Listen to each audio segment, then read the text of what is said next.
All right, guys, this is where Spencer and I usually do the Michigan panic meter. We assess what is Ohio State's panic. We should call it the college football panic meter.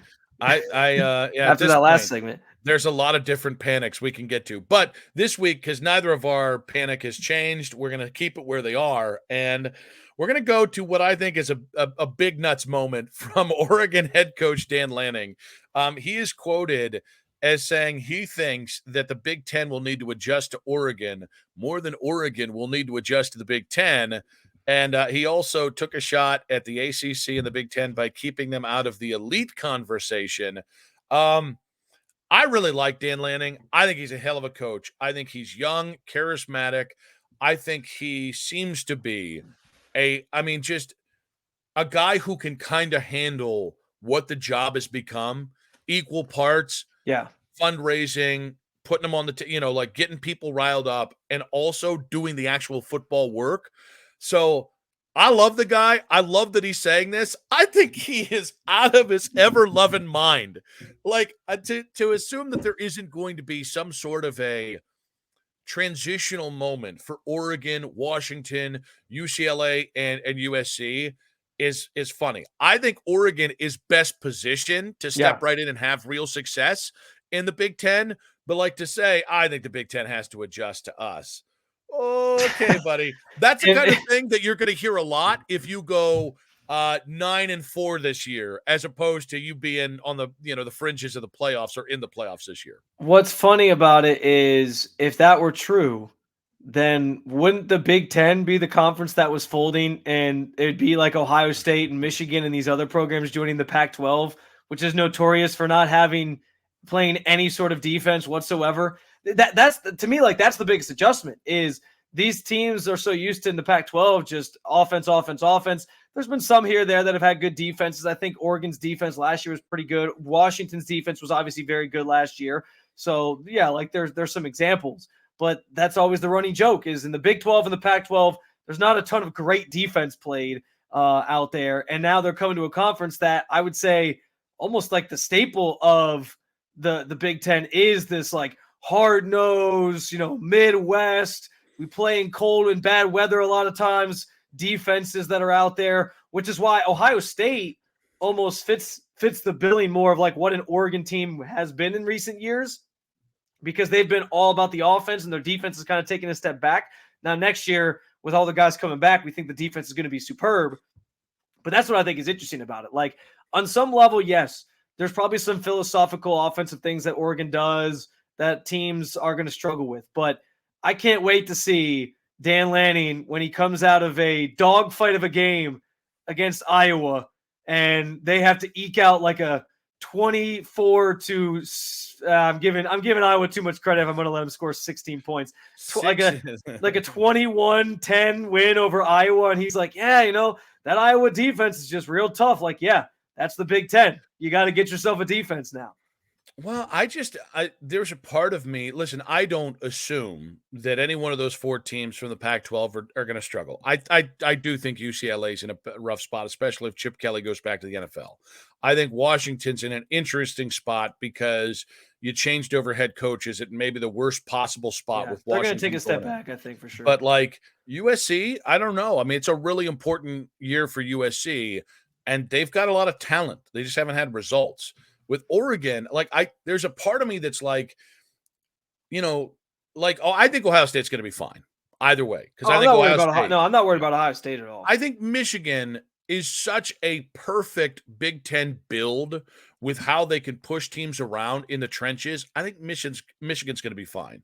I think once you get to the Penn States, I think once you get to the Wisconsins, I think once you get to that next tier of schools, I think that's where it's fascinating because to me, you either need to be on par with the athletes and the skill level and the quarterback play that Oregon and USC and Washington have had, or you need to be the ultimate Big Ten team. And there are a lot of teams trying to go the Big Ten path. Rutgers, obviously, with Greg Schiano. Well, I think resource-wise, a lot of these teams have to. Not all these teams can afford the talent that Oregon and Ohio State are bringing in. So they're like, we're going to do it Michigan's way. But like that's like the rat race in the Big Ten for the longest time, even up until the end of the Jim Tressel era, was who can build the most archetype of the best archetype of the best Big Ten team. Beefy in the trenches, steady, not spectacular quarterback play, ground and pound, first to 17 wins. And there's a lot of programs in the Big Ten still trying to follow that. And I think those are the schools that are in for a rude awakening. Teams that aren't trying to build their own mold. Instead, it's like, all right, Iowa, I got to beat Michigan. I got to get bigger, more physical, that kind of stuff. I don't know about Nebraska because they finally went and actually got a real quarterback, but Rutgers is another name. Like, I think Illinois with Bielema. Like, they've been building these programs this one way, and now I think there's going to be a bit of culture shock. I think there could be reverse culture shock. Like, I don't think it's going to be the prettiest thing for all four teams, but like, I just think it's really fascinating. I don't assume anything's going to happen, but I think it's going to be a really fun college football season, specifically in the Big Ten, because I think it is going to be more competitive. And I think the first 3 or 4 years those schools are in, I think you're just going to kind of see some blending of those two styles, where it's just not going to be as simple as, hey, if I build the third best iteration of what a Big Ten team has looked like the last 50 years, I'm then going to be the third best team in the Big Ten. And I think it'll be fascinating to see how the Big Ten reacts to that and how programs react to that. And inevitably, which style ends up 5 years from now, 10 years from now, whether Big Ten football ends up looking more like the SEC or whether it continues to mimic this Big Ten trend that it's been on. Let's be honest. If Oregon joining the Big Ten forces Iowa to actually put together a competent offense, then we all win, right? All of us win from that, because nobody enjoyed watching Iowa football games, even if it was just for if you were just tuning in to watch your team play Iowa. Like, Michigan fans had to watch Iowa in the Big Ten championship game a couple years in a row now.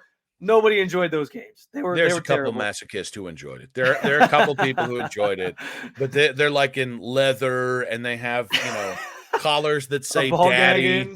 Yeah. Some of them are called Mistress. Like, just realize there are people who enjoy it, just not most people. They're watching that game on their knees while saying, "Yes, ma'am, I'd like another." I probably should stop because I will keep going, and that probably isn't good for the state of this podcast. But from Dan Lanning comments to an outgoing Big Ten coach's comments, Jim Harbaugh was introduced to the LA media yesterday in what was, I think he's going to be the greatest gift to the NFL media, because that dude cannot cannot stop himself from saying things that are billboard material. Well, yeah, like, even listening to the press conference yesterday, like, he would start the answer to a question and just go off on this tangent that had nothing to do with what he was talking about. And then somebody asked him if he was an LA guy, and he went on a tangent about how he's trying to take his RV to an RV park, and before they like really start diving into like the draft and all this stuff and everything, he's trying to spend like a week down in an RV park and just get himself, one with nature basically for a week before he like really dives into things. I was like, dude, this guy is the gift that keeps on giving. But to your point, he was asked a question about just the state of Michigan as he leaves it behind, and this was his response. Sherrone is the right man for the job. Nobody else. That's the guy, and they got it right. And things are. We're top-rated team right now, top 5 team. I still think of it as one. The Chargers and the Michigan Wolverines, like one team. So in a great place. That much like when players, leave the university to go on to the pros.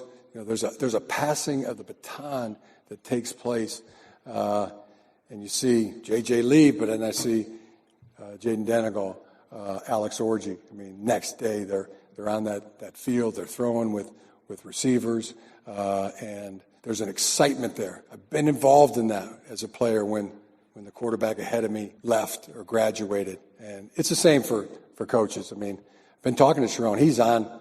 The guy is on fire right now. He's working, recruiting, coaches like Jesse Minter, I mean, he's a tremendous coach.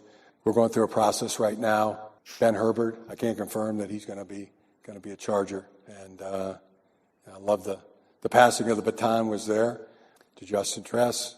Jay Tress hugged it out, and right there in the blue M, right in the middle of the weight room. So in great hands, and always gonna be a loyal Wolverine. Sherrone. I got to say, if I was in LA, I would be playing excerpts of his answers, and I would find some way to like basically just some like Jeopardy music. I would find some music to put with it. Start playing like them out like at the Oscars. No, just like Long. It's just a storybook. That's what it is. The man is just creating his own mythology as he goes. I think it's gonna be fun. Here's my one point on the Sherrone Moore thing.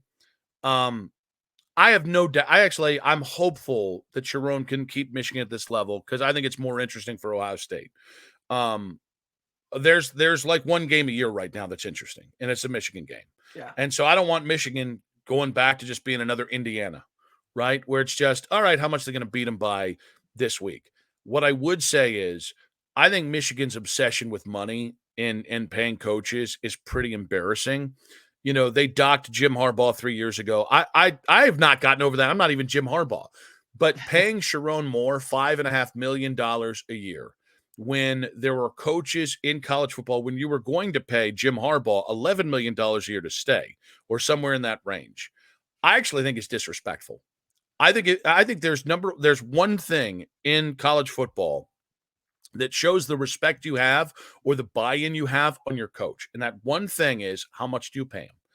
$5.5 million a year for Sherrone Moore shows you that they're treating him like a first-time coach. That shows you that he's the right guy handing off the baton. No, they're using this as an opportunity to save money.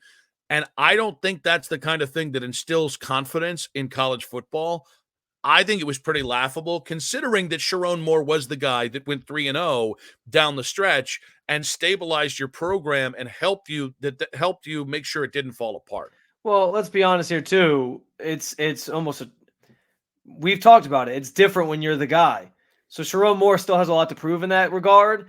And so the money's what the money is, and I get what you're saying. I also think though too, were they really going to pour a bunch of money into a guy who hasn't proven quite that much yet? And that in a year from now, they could be actually firing if things really go to shit, like in 1 year. I don't think it will, but they know that they need like an easy out if he's not the guy. I think right now, Sherrone Moore was the path of least resistance because you were trying to kind of keep the program together. You played so late into the season that a lot of these sort of coaching searches had already sorted themselves out. You weren't going to necessarily get like one of the top-notch guys or whatever. So I don't know. I think it's kind of just the situation that they're in right now. And if we're talking about Sherrone Moore maybe not being long for that job, I get why they did it that way. I just want to know, can Jim Harbaugh leave? Like, can he really say he dropped a bomb at the end of that? Like, I will always be a loyal Wolverine.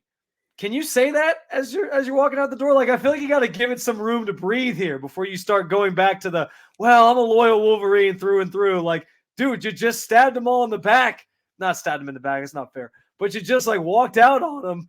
And then it's like, I'm still loyal to my wife. I still love her. She's still the love of my life. But yeah, I'm with this. I'm with this person now. Did you leave your wife with a national championship ring? Because that's where you left her with an engagement ring and a wedding ring. Yeah, I'm gonna leave you with a $10 million house, $500 million. So a wedding ring is enough. Is enough to prove your loyalty. I'm just saying, I'll try to tell that to my wife and see how she takes it. When you win the first national championship in 25 years, I think you get to say, I'm a loyal Wolverine. I listen, I think Jim was loyal. I think you're just being a dick. And I'd like it. No. I love pettiness. I think you're just this isn't even me being petty. I'm just thinking from the perspective of a Michigan fan. Is that really what you want to hear right now? I'll always be a loyal Wolverine as you're walking out the door. Don't condone the Michigan panic. Don't condone the Michigan panic about losing 4 assistants. Save that for beginning of the season where Michigan, somebody asks you a random off-the-cuff question about like, oh, did you watch the Michigan game this weekend? He's like, I'm a Loyal Wolverine. I had him on in my office on Saturday as I was getting ready for week 1.